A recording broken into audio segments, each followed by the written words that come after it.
Varun, morning पहले तो यही बताइए वीकेंड पे नंबर्स कैसे आए हैं और पूरी एनालिसिस सामने रखिए। Okay, good morning Neha. तो काफी सारी कंपनियों के नंबर्स आए हैं और ज्यादातर नंबर्स अगर आप देखेंगे तो अच्छे हैं। एक एक करके मैं आपको बताता हूँ। आप स्क्रीन पे सारे नंबर्स देख सकते हैं। सबसे पहले आईटीसी नंबर्स काफी अच्छे हैं। आय में 3% की बढ़ोतरी। एबिटा मार्जिन अगर आप देखेंगे तो 38.3% पे आए हैं। मुनाफे में 21% की बढ़ोतरी है। लेकिन सबसे बड़ी बात यह है कि सिगरेट वॉल्यूम जो है उसमें करीब 14.5 से 15% के आसपास की बढ़ोतरी हुई है, जबकि अनुमान 10 से 11% के आसपास था। 6 रुपए प्रति शेयर का डिविडेंड का ऐलान किया है। साथ ही साथ आईटीसी ने एक होली ओन सब्सिडरी का गठन भी किया है। एसबीआई नंबर्स काफी अच्छे हैं। एनआई में 24% की बढ़ोतरी है। मुनाफा अगर आप देखेंगे तो 14,200 करोड़ पे आया है। Loan growth 17.5%, deposit 9.5%, net interest margin 3.4% से बढ़ के 3.69% पे आए हैं। साथ ही साथ कंपनी ने अडानी ग्रुप के ऊपर एक्सपोजर पे अपनी सफाई भी दी है। कुल लोन बुक का केवल 0.9% के आसपास का एक्सपोजर जो है वो अडानी ग्रुप पे है।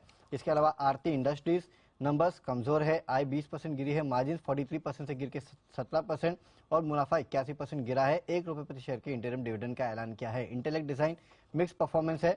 आय में 8% की बढ़ोतरी, लेकिन मार्जिन गिर के आए हैं और मुनाफा 101 करोड़ से घटकर करीब 62 करोड़ पे आया है। एमएनएम फाइनेंस अच्छे नंबर्स है। एनआई में बढ़ोतरी हुई है, हालांकि जितना अनुमान था उतना ही है।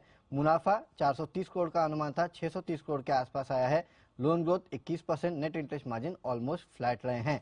इसके अलावा मन्नपुरम नंबर्स ठीक ठाक है। एनआई 19% बढ़ी है। मुनाफा अगर आप देखेंगे 393 करोड़ पे आया है। 370 करोड़ का अनुमान था। नेट एनपीए क्रॉस एनपीए में कमी देखने मिली है। टाटा पावर्स नतीजे अच्छे हैं। यहाँ पे कंपनी की आय जो है करीब 29% बढ़ी है। मार्जिन अगर आप देखेंगे तो 16.4% पे आए हैं। 13.3% का अनुमान था। मुनाफा अगर आप देखेंगे तो कंपनी का करीब 945 करोड़ पे आया है। इंटरग्लोब एविएशन अच्छे नतीजे हैं। यहाँ पे आय अगर आप देखेंगे 19.5% बढ़ी है। मार्जिन 22.8% पे आए हैं। 1.8% से बढ़ के 3.6% का अनुमान था। मुनाफा 1422 करोड़ पे आया है और घाटे से कंपनी मुनाफे में आई है। 1583 करोड़ का घाटा था पिछली बार। वहीं एमसीएक्स अनुमान से कमजोर है। आय अगर आप देखेंगे 60% बढ़ी है, लेकिन मार्जिन 22.8% पे आया है। 30% का अनुमान था। मुनाफा करीब 39 करोड़ पे आया है। 42 करोड़ के आसपास का अनुमान लगाया जा रहा था। ओके, चलिए तो मिक्स बैग नंबर्स हमें देखने को मिले हैं अलग अलग कंपनीज के। वो पूरी डिटेल्स वरुण ने आपके सामने रखी। लेकिन वरुण, आज के महत्वपूर्ण ट्रिगर्स कौन से रहेंगे और क्या कोई स्टॉक्स एंड न्यूज की लिस्ट है? बहुत लंबी लिस्ट है और काफी सारी इंपॉर्टेंट न्यूज है जो कि ओवर द वीकेंड आई। सबसे पहले मैं आपको ट्रिगर्स बता देता हूं। तो नतीजे आने वाले हैं टाटा स्टील के। इसके अलावा एफएनओ में अगर आप देखेंगे तो एलआईसी हाउसिंग, मुथूट फाइनेंस के नंबर्स आएंगे। एमपीसी की बैठक आज से शुरू हो जाएगी, तो वहां पे नजर रखिएगा। हाल ही लिस्टेड कंपनी डी6 सिस्टम 50% का जो लॉक इन एंकर वो आज खत्म होने वाला है। इसके अलावा प्रधानमंत्री मोदी कर्नाटका के दौरे पे हैं, जहां पे वो इंडियन एनर्जी वीक 2023 बेंगलुरु में 11:30 बजे इसका उद्घाटन करेंगे। इसके अलावा देश को एचएल हेलीकॉप्टर फैक्ट्री जो है तुमाकुरु में उसको डेडिकेट करेंगे 3:30 बजे। प्राइस बैंड में बदलाव हुआ है। अडानी ग्रीन के 10% से घट के अब ये 5% हो चुका है। एक्स डेट है कॉनकॉर की इंटरिम डिविडेंड 4 रुपए का और रिकॉर्ड डेट एक्स डेट है पटेल इंजीनियरिंग की राइट इशू की। वहीं खबरों में सबसे आगे तो वोडाफोन, क्योंकि सरकार ने जो एजीआर का बकाया था उसको इक्विटी में कन्वर्ट करने का फैसला लिया है। 10 रुपए प्रति शेयर के भाव पे 1613 करोड़ के आसपास की इक्विटी जो है वो यहाँ पे कन्वर्ट कर रहे हैं। तो कुल जो पूंजी मिलेगी 16,133 करोड़ के आसपास।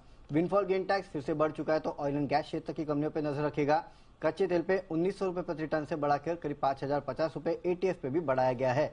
IDFC first bank subsidiary IDFC financial holding company को प्रेफरेंशियल बेसिस पे शेयर जारी करने वाले हैं।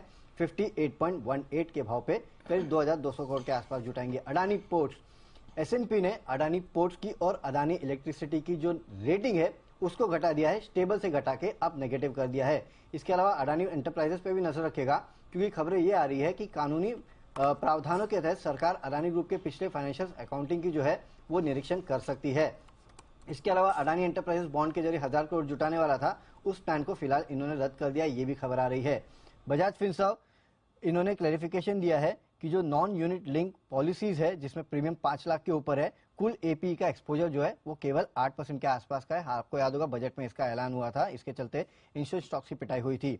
ओबेरॉय रियल्टी कंपनी ने ईजीएम 360 वेस्ट प्रोजेक्ट के 63 यूनिट का अधिग्रहण जो है उसको मंजूरी दी है और ओएसिस रियल्टी द्वारा बनाए प्रोजेक्ट जो है वो स्थित है वहां पे। कुल अमाउंट जो है 3,400 करोड़ का। इसके अलावा ब्लू स्टार के साथ भूमि खरीद के ट्रांजैक्शन जो है वो इस कंपनी ने पूरा कर लिया है, थाने में था ये।